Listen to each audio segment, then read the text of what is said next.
자, 다니엘서를 읽을 때에 반드시 기억하시고 읽어야 할 것이 있다라고 말씀을 드렸습니다. 이스라엘 백성들이 어떤 상황에 처해 있는가?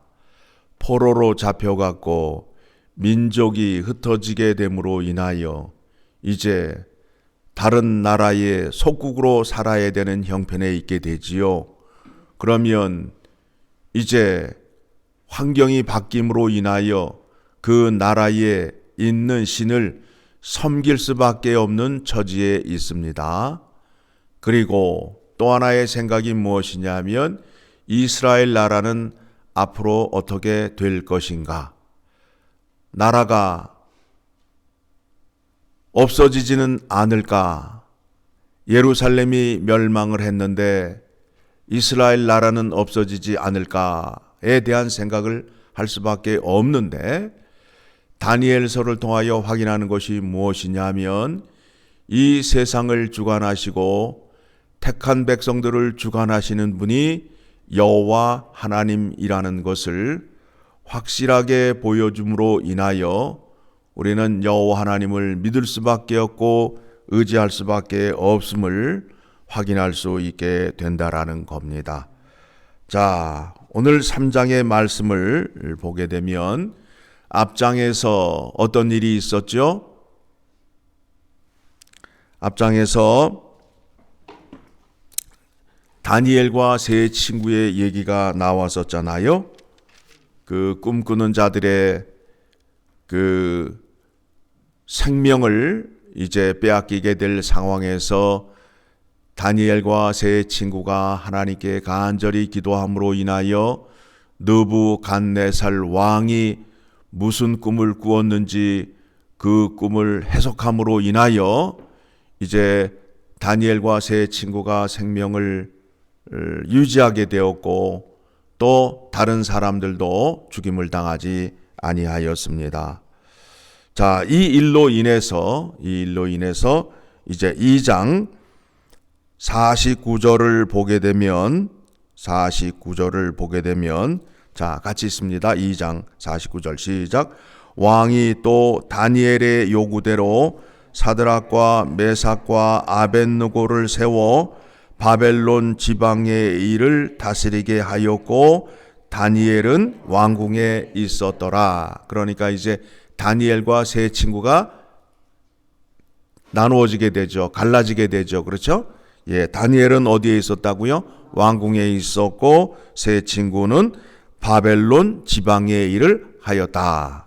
그래서 3장에서는 누구들의 얘기가 나오는 거예요? 친구들의 얘기가 나오는 거예요. 바벨론 지방의 일을 하는 친구들의 이야기가 나오게 됩니다.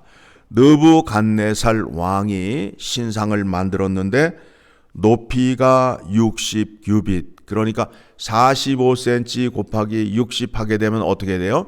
27m가 되죠. 금으로 그렇게 만들었어요. 높이가 27m. 그 다음에 폭이 얼마예요? 6규빗. 그러니까 넓이가 한 2m 70 정도, 그 정도 사이즈가 되는 신상을 만들어 놓고 이제 각 나라의 언어와, 그러니까 바벨론이 페르시아 지역에 있는 그 팔레스타인 지역에 있는 그 땅들을 다 점령함으로 인하여 그 나라들이 다 바벨론의 속국이 되었지요. 바벨론 언어가 있고 각 나라의 언어가 있잖아요. 나팔 소리가 나고 각 나라의 언어로 느부갓네살 신상 앞에 절하라 라는 소리가 나게 되면 다 엎드려 절을 하라는 거예요. 그런데 그 소리가 날 때에 사드락과 메삭과 아벳느고는 절을 하지 않았어요. 그러면서 행정명령을 어떻게 내렸느냐 하면 절하지 아니하는 자는 풀무불에 던져 넣는다고 하였어요. 그래서 사드락과 메삭과 아벳느고가 절을 하지 않게 됨으로 인하여 이제 누구 앞에 서게 되었어요? 느부갓네살 왕 앞에 서게 되었어요. 그러니까 느부갓네살 왕이 묻지요. 너 감히 누구 앞에서 누구의 명령을 거역하는 거야? 내가 내린 명령을 거역하게 되면 생명을 건질 자가 없어. 너를 구원하여 줄 신이 어디 있어? 라고 지금 질문을 하고 있는 거예요. 그때에 세 친구가 대답하는 것이 무엇이냐 하면, 자, 15절 하반절을 보게 되면 능히 너희를 내 손에서 건져낼 신이 누구이겠느냐 하니, 16절 시작. 사드락과 메삭과 아벳느고가 왕에게 대답하여 이르되 느부갓네살이여, 우리가 이 일에 대하여 왕에게 대답할 필요가 없나이다. 왜 그럴까요? 하나님 말씀에 순종하게 되면 그 책임을 누가 지신다고요? 하나님이 지신다라고 말하잖아요. 율법의 말씀 가운데에 하나님의 명령을 잘 지키게 되면 어떤 복이 임하지요? 머리가 될지언정 꼬리가 되지 않는다. 여기 지금 보게 되니까 다니엘과 세 친구가 하나님의 율법을 잘 지키고 살게 되니까 이방 나라 가서도 꼬리가 되었다, 머리가 되었다, 머리가 되었다는 거 아니에요. 17절 시작. 왕이여, 우리가 섬기는 하나님이 계신다면 우리를 맹렬히 타는 풀무불 가운데서도 능히 건져내시겠고 왕의 손에서도 건져내시리이다. 이와 같은 믿음이 있는 거예요. 이와 같은 믿음이 있는 거예요. 그래서 이제 느부갓네살 왕이 그래, 그러면 여호와 하나님께서 건져내나 안 건져내나 한번 시험하여 보자 해서 이제 세 친구를 풀무불 속에 던지는데, 풀무불까지 인도했던 사람은 불에 타 죽었어요. 불 가운데 던져버렸단 말이에요. 그런데 느부갓네살 왕이 풀무불 속을 들여다보니까 세 사람을 집어넣었는데 네 사람이 움직이고 있는 거예요. 그런데 네 번째 사람은 하나님의 아들처럼 보이더라. 누구 눈에 그렇게 보였다는 거예요? 느부갓네살 왕에. 그래서 느부갓네살 왕이 26절 같이 읽습니다. 느부갓네살이 맹렬히 타는 풀무불 아귀 가까이 서서 불러 이르되 지극히 높으신 하나님의 종 사드락 메삭 아벳느고야 나와서 이리로 오라 하매 사드락과 메삭과 아벳느고가 불 가운데에서 나온지라. 지금 사드락과 메삭과 아벳느고가 불 속에 있어서 그들이 불에 타나 안 타나 그거를 보다가 네 번째 사람을 보니까 누가 두려움을 갖게 된 거예요? 느부갓네살 왕이 보고 이제 누구를 찬양하는 거예요? 하나님을 찬양하는 장면이 나오게 되잖아요. 27절, 한 사람만 본 게 아니라 여러 사람이 같이 보았죠. 27절 읽습니다. 시작. 총독과 지사와 행정관과 왕의 모사들이 모여 이 사람들을 본즉 불이 능히 그들의 몸을 해하지 못하였고 머리털도 그을리지 아니하였고 겉옷빛도 변하지 아니하였고 불탄 냄새도 없었더라. 하나님께서 지켜주시고 보호하여 주시는데 완벽하게 보호해 주시잖아요. 머리털도 그을리지 않았다라고 말하잖아요. 여러분 한번 그런 경험 해보셨나요? 가스불을 켜다가 열려있는 줄 모르고 있다가 거기에다가 불을 갖다 대면 불이 팍 하고 터지잖아요. 그때에 그 불이 내 몸 가까이 왔을 때 가장 먼저 변하는 데가 어디예요? 머리카락이잖아요. 그런데 여기 보게 되니까 뭐라고 되어 있어요? 머리털도 그을리지 아니하였고 라고 말하잖아요. 하나님의 인도하심과 보호하심이 이렇게 완벽하다는 거예요. 완벽하다는 거예요. 그래서 이제 어떻게 되느냐 하면 28절 시작. 느부갓네살이 말하여 이르되 사드락과 메삭과 아벳느고의 하나님을 찬송할지로다. 이제 그의 입에서 누구를 찬송해요? 하나님을 찬송한다고요. 하나님을 찬송하는 거예요. 그러니까 하나님이 찬송을 받으시는데 누구를 통하여 나타내시고 영광과 찬양을 받으시는 거예요?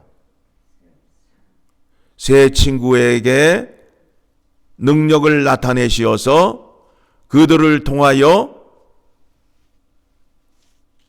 하나님의 영광과 찬양을 받으시는 하나님입니다. 그러니까 여기에 있는 세 친구들은 하나님 말씀에 순종함으로 인하여 그 영광을 받았어요. 그런데 그 영광을 누가 본 거예요? 느부갓네살 왕이 봐서 이제 어떻게 해요? 누구를 찬양하고 있어요? 너를 지켜주신 여호와 하나님을 찬양하고 있다라는 겁니다. 여기뿐만 아니라 2장 47절에 가서도 그렇습니다. 보겠습니다. 2장 47절 시작.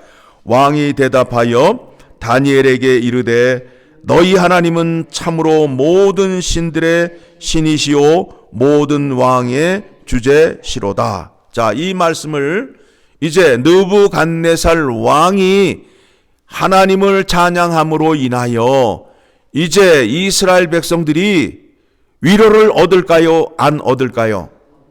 얻게 된단 말입니다. 여러분, 하나님이 일하시고 하나님이 영광을 받으시는 믿음의 방식을 이해하셔야 돼요. 자, 바벨론 왕이 여호와 하나님을 찬양함으로 인하여 여호와 하나님이 바벨론 왕보다 높다 작다? 높으신 분이라는 거 아니에요. 그렇죠. 그리고 여호와 하나님은 모든 것을 다 아시는 하나님이다. 여기에 나오잖아요. 느부갓네살 왕이 얼마나 교만한지 지혜자를 불러놓고 내가 꾼 꿈이 무언지를 말하라는 거예요. 그런데 하나님께서 다니엘에게 지혜를 주사 느부갓네살 왕이 무슨 꿈을 꾸었는지를 알려주셔요? 안 알려주셔요? 알려주시잖아요. 그래서 하나님의 전지성, 모든 것을 다 아시는 하나님, 느부갓네살 왕이 꿈을 꾼 것까지 아시는 하나님이라는 거 아니에요. 우리 지난주 설교를 통하여 하나님의 속성 5가지를 배웠잖아요. 기억하시나요? 영원성, 불변성, 편재성, 전지성, 전능성이 있다고 그랬잖아요. 그러니까 여기에서도 하나님이 나타나시잖아요. 어떻게 나타나신다고요? 모든 것을 아시는 하나님. 그리고 그 약속한 백성들을 끝까지 지켜주시는 하나님이잖아요. 자, 다시 돌아와서 3장 28절로 다시 돌아갑니다. 느부갓네살이 말하여 이르되 사드락과 메삭과 아벳느고의 하나님을 찬송할지로다. 그가 그의 천사를 보내사 자기를 의뢰하고 그들의 몸을 바쳐 왕의 명령을 거역하고 그 하나님 밖에는 다른 신을 섬기지 아니하며 그에게 절하지 아니하는 종들을 구원하셨도다. 누구 입으로 지금 이와 같은 찬양을 하고 있어요? 느부갓네살이. 그렇죠? 그러니까 이 말씀이 포로되고 이방 나라에 흩어진 백성들에게 전해지게 되면 그들이 어떻게 살아야 구원을 얻고 생명을 지킬 수 있는지를 알게 되는 거 아니에요? 그렇죠? 29절 시작. 그러므로 내가 이제 조서를 내리노니 각 백성과 각 나라와 각 언어를 말하는 자가 모두 사드락과 메삭과 아벳느고의 하나님께 경솔히 말하거든 그 몸을 쪼개고 그 집을 거름토로 삼을지니 이는 이같이 사람을 구원할 다른 신이 없음이니라 하더라. 이제 느부갓네살 왕이 어떻게 말하고 있어요? 하나님을 경외하지 아니하는 자, 하나님을 향하여 저주하는 자는 어떻게 하라고요? 몸을 쪼개버리라고 말하고 있잖아요. 이 말씀을 포로된 백성들이 듣게 되면 용기를 얻을까요? 안 얻을까요? 얻게 되지요. 하나님이 일하시는 방식이 이와 같다는 거예요. 우리가 조금 성경을 자세히 좀 잘 살펴보게 되면 하나님이 어떤 방식으로 택한 백성들에게 말씀하시고 그 일을 이루어 가시는지를 여러분들이 확인하셔야 돼요. 그래서 30절에 가서 어떻게 나오죠? 같이 봅니다. 왕이 드디어는 언제 써요? 마지막에 쓰잖아요. 드디어 사드락과 메삭과 아벳느고를 바벨론 지방에서 더욱 높이니라. 누구를 섬겼더니 높아지고 있어요? 하나님을 섬기니까 높아지고 있잖아요. 이 말씀이 포로로 잡혀간 이스라엘 사람들에게만 적용이 될까요? 아니면 오늘 이 땅에 살고 있는 우리들에게도 적용이 될까요? 우리들에게도 적용이 됩니다. 오직 하나님만 섬겼더니 구원이 있다라는 거예요. 그래서 이 말씀을 예수 그리스도께서 우리에게 보여주셨는데 하나님의 말씀에 죽기까지 순종하셨다는 거예요. 십자가에 죽으라 하니까 예수 그리스도께서 십자가에 죽으셨어요. 그런데 우리가 신앙 고백을 하는데 날마다 죽노라, 사도 바울이 날마다 죽노라 라는 고백을 했어요. 그러면 그 말이 무슨 의미인지를 생각하시고 믿으셔야 된다는 거예요. 나는 날마다 죽노라. 그래서 날마다 그 나무 십자가를 등에 지고 다니는 게 아니라 내 안에는 내 고집과 하나님의 뜻이 있게 되는데 어떻게 하라는 거예요? 내 고집, 내 생각을 십자가에 못 박으라는 거예요. 그러면 십자가에 못 박으면 죽어요, 살아요? 사람이 십자가에 못 박히면 죽잖아요. 그렇죠? 그렇듯이 내 안에 있는 고집과 생각을 십자가에 못 박으면 내 고집과 생각은 어떻게 되는 거예요? 죽고 뭐만 남아 있는 거예요? 하나님의 뜻이 남아 있잖아요. 그 뜻대로 살으라는 거예요. 나는 날마다 십자가를 지노라 라고 말하는 것은 내 고집과 내 생각은 없어지고 오직 하나님의 뜻만 내 안에 있다라는 것을 고백하게 되는 겁니다. 그렇죠? 말로는 날마다 십자가를 진다고 하는데 안에서는 내 고집이 아직도 꿈틀거리고 있어요. 그거는 그렇지 않은 거예요. 그거를 이기려면 어떻게 하셔야 된다고요? 하나님의 말씀을 많이 묵상하셔야, 하나님의 말씀을 많이 먹어야 그 힘이 여러분의 생각과 여러분의 몸을 움직이게 하여서 이와 같은 능력이 나타나게 된다라는 겁니다. 그러면 하나님께서 어떤 사람을 좋아하느냐 하면 죽기까지 순종하는 자를 좋아하신다는 거예요. 좋아하신다는 거예요. 그래서 그 말씀이 어디에 나오느냐 하면 빌립보서 2장을 가게 되면 2장 5절 말씀하시죠. 빌립보서 2장 5절 같이 봅니다. 너희 안에 이 마음을 품으라. 곧 예수 그리스도의 마음이니. 예수 그리스도를 닮으라는 거예요. 그럼 예수 그리스도가 어떻게 하셨느냐 하면 6절 시작. 그는 근본 하나님의 본체시나 하나님과 동등됨을 취할 것으로 여기지 아니하시고 오히려 자기를 비워 종의 형체를 가지사 사람들과 같이 되셨고 사람의 모양으로 나타나사 자기를 낮추시고 죽기까지 복종하셨으니 곧 십자가에 죽으심이라. 그렇게 죽으셨더니 9절 시작. 이러므로 하나님이 그를 지극히 높여 모든 이름 위에 뛰어난 이름을 주사. 자, 오늘 보게 되니까 세 친구가 오직 하나님 말씀에만 순종하였더니 느부갓네살 왕이 그를 어떻게 했다고요? 다시 본문으로 돌아가 봅시다. 느부갓네살 왕이 어떻게 했다는 거예요?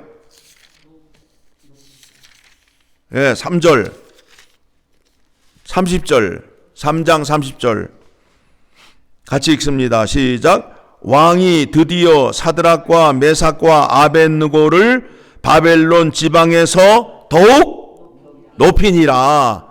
말씀이 맞아요, 안 맞아요? 맞잖아요. 하나님이 복을 주시는 방식이 이와 같다는 거예요. 그냥 매일 불덩어리를 내려주세요. 변하게 해주세요. 그렇게 기도하시지 말고 말씀에 순종하며 살게 되면 하나님께서 이와 같은 방식으로 여러분을 높여주시고 여러분을 쓰신다는 겁니다. 그렇죠? 자, 오늘 말씀을 통해서 우리가 무엇을 확인하였습니까? 어떠한 환경과 처지에서도 하나님을 놓으면 안 된다. 그렇게 하였더니 불 속에서도 하나님께서 세 친구를 지켜주셨다. 그 일을 통해서 느부갓네살 왕의 입에서 누구를 찬양하는 일이 나왔다? 여호와 하나님을 찬양하게 되었다. 하나님이 그와 같은 방식으로 우리를 택하시고 우리를 사용하신다라는 것을 기억하시기 바랍니다.